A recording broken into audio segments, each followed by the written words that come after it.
পাচ্ছি হাত জোর করে অনুরোধ করছেন ব্যবসায়ীদের কাছে 12টার পর।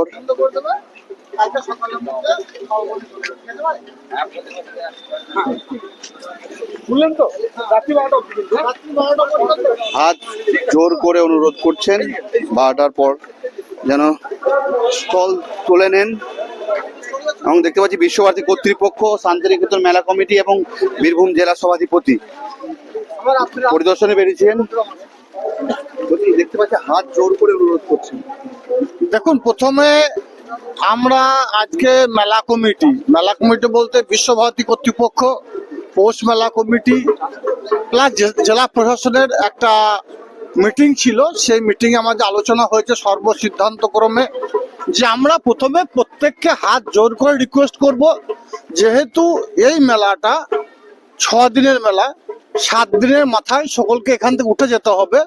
তাই প্রথমে এখন একবার হাত জোর করে প্রত্যেকটি দোকানে আমরা গিয়ে রিকোয়েস্ট করেছি যে আজ রাত 12টার পর, যেহেতু মেলা বন্ধ, অলরেডি মাইকিংও চলছে, তো রাত 12টার পর থেকে আমরা বিক্রি করবেন না, মাল গোটাতে শুরু করুন।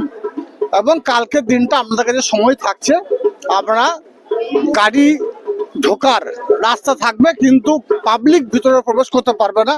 সর্বতই মাল কেনার মতো কোন লোক আমাদের থাকছে না, তাই আপনারা কালকের মধ্যে এখান থেকে মালগুলো নিয়ে নিজ নিজ স্থানে ফিরে যাবেন। যদিও গত বছর আমরা দেখেছিলাম, আপনারাও দেখেছেন যে প্রায় 75% দোকানদার তারা আমাদের কথা মতো, বিশ্বভারতী কর্তৃপক্ষ থেকে শুরু করে মেলা কমিটির কথা মতো তারা কিন্তু দোকান তুলে নিয়ে চলে গেছে। 25% ছিল, তাদেরকে বিভিন্নভাবে তাদেরকে বলে রিকোয়েস্ট করে তাদেরকে তুলতে হয়েছে আমাদেরকে। এবছর আমাদের বিশ্বভারতী কর্তৃপক্ষ থেকে শুরু করে, মেলা কমিটি শুরু করে, প্রশাসন থেকে শুরু করে আমরা যে সিদ্ধান্ত নিয়েছি, আমরা বারবার রিকোয়েস্ট করব, এখন একবার রিকোয়েস্ট করব, রাত 9টা থেকে 12টা পর্যন্ত আমরা স্টলে যাব, রিকোয়েস্ট করব বন্ধ করার জন্য। যদি দেখি কালকে কোনো দোকান উঠতে দেরি করছে বা বিক্রি করছে, তাকে আমরা ব্ল্যাক লিস্ট করে দেবো। ব্ল্যাক লিস্ট করার অর্থ যেটাই, তার পুরো ডকুমেন্টস আমরা নিয়ে নেবো। আগামী বছর ওই দোকানদার এই মেলাতে দোকান করার সুযোগ থেকে বঞ্চিত হবে। তাই আপনাদের মাধ্যমে আমরা বলতে চাই যে প্রত্যেকটি দোকানদার ব্যবসা করার জন্য এসেছে, ব্যবসা তারা করুক, কিন্তু এই যে নিয়ম কোর্টের নির্দেশে এই যে মেলা 6 দিনের যে অনুমতি আমরা পেয়েছি, এই 6 দিন থেকে 7 দিন করবেন না, 6 দিনের মধ্যে কোর্টের নিয়ম মেনে আপনারা এখান থেকে দোকান নিয়ে চলে যান এবং আমাদেরকে সহিতা হাত বাড়িয়ে দেন, যেন এই মেলাটা প্রত্যেক বছর নয়, এবছরও যেভাবে হচ্ছে প্রত্যেক বছর এভাবেই যেন মেলাটা আমরা চালাতে পারি। এবছর আপনারা জানেন যে প্রায় 8 থেকে 9 লক্ষ মানুষের সমাগম হয়েছিল, কিন্তু কোনো ডিস্টার্ব হয়নি, কোনো বিশৃঙ্খলা হয়নি। যেভাবে পুলিশ প্রশাসন থেকে শুরু করে, মেলা কর্তৃপক্ষ থেকে শুরু করে, আমাদের ফায়ার থেকে শুরু করে, আমাদের সাংবাদিক বন্ধু থেকে শুরু করে যারা আছে প্রত্যেককে সহিতা হাত বাড়িয়ে দিয়েছে।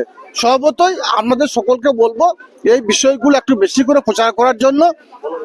যে খাবারের দোকানগুলো আছে তারা যেন রাত 10টা 11টার পর থেকে আর খাবার নতুন করে না বানায়, তারা যেন খাবার দেওয়া বন্ধ করে এবং দোকান গুটিয়ে নেয়। এবং যেসব শাল ব্যবসায়ী থেকে শুরু করে বাড়ির বাকি দোকান যারা আছে, তারা রাত 12টা পর্যন্ত পর তার যেন ঝাঁপ নামিয়ে দেয়, আর যেন বিক্রি না করে, তার যেন গোটাতে শুরু করে। এটাই আপনাদের মাধ্যমে সকলকে আমরা জানাতে চাই। তিনি জানালেন যে হাত জোর করে প্রথমে অনুরোধ করা হচ্ছে, এরপর যদি কোনো ক্রম সেই কথা তারা গুরুত্ব না দেয়, সেক্ষেত্রে পরের বছর তাদেরকে ব্ল্যাক লিস্ট করা হবে, এমনই জানাচ্ছেন। এবং আমরা দেখতে পাচ্ছি শান্তিনিকেতন মেলা কমিটি, বিশ্বভারতী কর্তৃপক্ষ এবং বীরভূম জেলা সভাধিপতি এই মুহূর্তে মেলা পরিদর্শন করছেন এবং ব্যবসায়ীদের কাছে যাচ্ছেন, হাত জোর করে অনুরোধ করছেন স্টল তুলে দেওয়ার জন্য।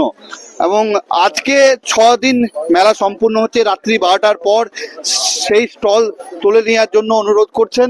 এবং দেখতে পাচ্ছি মেলা প্রাঙ্গণ, সেই মেলা প্রাঙ্গণ পরিদর্শন করছেন। মেলা কমিটি রয়েছে, শান্তিনিকেতন মেলা কমিটি ট্রাস্ট রয়েছে এবং দেখতে পাচ্ছেন সেই ছবি দেখাচ্ছি, হাত জোর করে অনুরোধ করছেন স্টল তুলে নেওয়ার জন্য। এবং রাত্রি 12টার পর থেকে যেন কোনো রকম ভাবে এই মেলা প্রাঙ্গণে যারা স্টল না দেয় সেই অনুরোধ করছেন। এবং 12টার পর কিন্তু এই বিশ্বভারতী যে পূর্বপল্লীর মাঠের গেট রয়েছে সেই সমস্ত গেট কিন্তু বন্ধ হয়ে যাবে, এমনই বিশ্বভারতী কর্তৃপক্ষ জানিয়েছেন।